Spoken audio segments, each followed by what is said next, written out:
Recently मेरे दादाजी मुझसे बोले, बेटा हमारी जिंदगी का सबसे बेस्ट समय हमारा बचपन होता है। ये बोलकर वो अपने डायपर में हगने लगे। तो मैंने इस बात पे थोड़ा गौर किया और मुझे पता चला कि यस, बचपन सच में बहुत रैंडम होता है। बचपन में एक बार साइकिल की चेन चढ़ाते समय मेरा हाथ आ गया, तो मैं भाग के अपने अपाहिज दोस्त को भी ले आया कि उसके भी हाथ आ जाए। बचपन में मुझे मेरी दादी का चरित्र सही नहीं लगता था, क्योंकि वो मुझे डेली नया तारा दिखा के बोलती थी वो तुम्हारे दादाजी है। बचपन में मैं थोड़ा भोला भी था, ऐसे फालतू किसी को उंगली नहीं करता था, वरना फिर मैं 9 तक ही गिन पाता था। एक तो तब कोई भी आके गिनती पूछ लेता था, और उंगली करते समय गिनना कितना मुश्किल होता है पता है। बचपन में मैं और मेरा भाई हमेशा WWE देख के लड़ते थे, क्योंकि माँ बाप की चाहते लड़ने लायक थी नहीं। एक तो मेरा छोटा भाई बचपन में बहुत शांत स्वभाव का था, बेचारा स्कूल में भी सीनियर से बुली होता था। हाँ, वो सीनियर मैं ही होता था।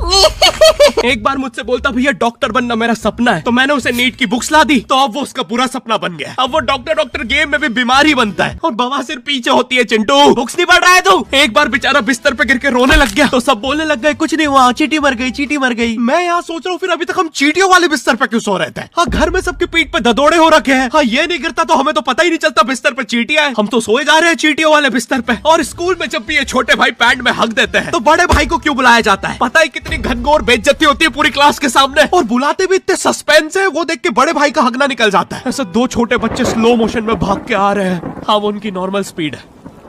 मैं देखता हूँ मेरे भाई को क्राइम सीन से 2 पियून पकड़ के ले जा रहे हैं। उसे ब्राउन रंगे हाथों पकड़ लिया गया। मेरे भाई ने मुझसे जाते जाते कहा, मुझे फंसाया जा रहा है। मुझे पता था इस लेंडे के पीछे की कहानी इतनी सिंपल नहीं हो सकती। कड़ी तहकीकात के बाद मुझे पता चला इस लेंडे के पीछे बड़े बड़े पॉलिटिशियंस, गैंग लीडर्स और माफिया इन्वॉल्व है। मेरा भाई सही कह रहा था, ये उसका लेंडा नहीं है। हैंड्स अप पीटी टीचर, तो वो लेंडा तुम्हारा था।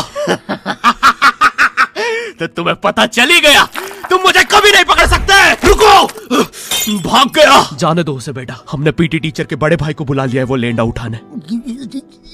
लेंडा आपकी नजदीकी सिनेमा घरों में पड़ा होगा तो देख के पैर रखना। ये चैनल पे जितने भी अजीब और गरीब चीजें तुम देखते हो, ये मैं और मेरे भाई की लाइफ में हमेशा होती रहती है, और इसलिए हमने ये चैनल नॉट योर टाइप बनाया था। मेरे भाई ने कहा तू बोल और मैं एनिमेशन करता हूँ, और लो बन गया नॉट योर टाइप। आपके अरे अभी भी लेंडा लगा हुआ है। बचपन में बोले जाते थे कि तुम जितने दांत तकिए के नीचे रखोगे तुम्हें उतने ही रुपये मिलेंगे। तो मैंने दादी की 32 रख दी, तो मुझे 32 रुपए मिले। वो 32 7,000 की थी। जो पिटा हूं ना मैं घर पे, साली स्कैमर दांत वाली परी, चांदी का दांत ले जाके 1 रुपया देती है। दांतों से याद है, बचपन में सब सूखा बॉर्नविटा खाते हैं क्योंकि दांत दूध के होते हैं। ठीक है, ये वाला जोक हटा दूंगा। बचपन में मुझे चुड़ैलों से बहुत डर लगता था। एक बार मुझे चुड़ैल के पैर के निशान दिखे, तो मैं उल्टा भागा, पर फिर मैं चुड़ैल के ही घर में आ गया। हाँ, मैं पट्टी में भूल गया था उसके पैर उल्टे होते हैं। तो फिर मैंने सोचा इसका पीछे से सर फोड़ देता हूँ। सर फोड़ने गया तो वो उसका मुंह निकला। फिर से भूल गया कि साली चुड़ैलों के बाल भी मुंह पे होते हैं। आदमी को पता चले तो चले कैसे। जब मैं छोटा था, नींद में बिस्तर भी बहुत गीला करता था। मेरी मम्मी हमेशा गुस्सा करती थी कि सोने से पहले सुसु किया कर। अब उन्हें कैसे बताऊं, फिर गीले बिस्तर में मुझे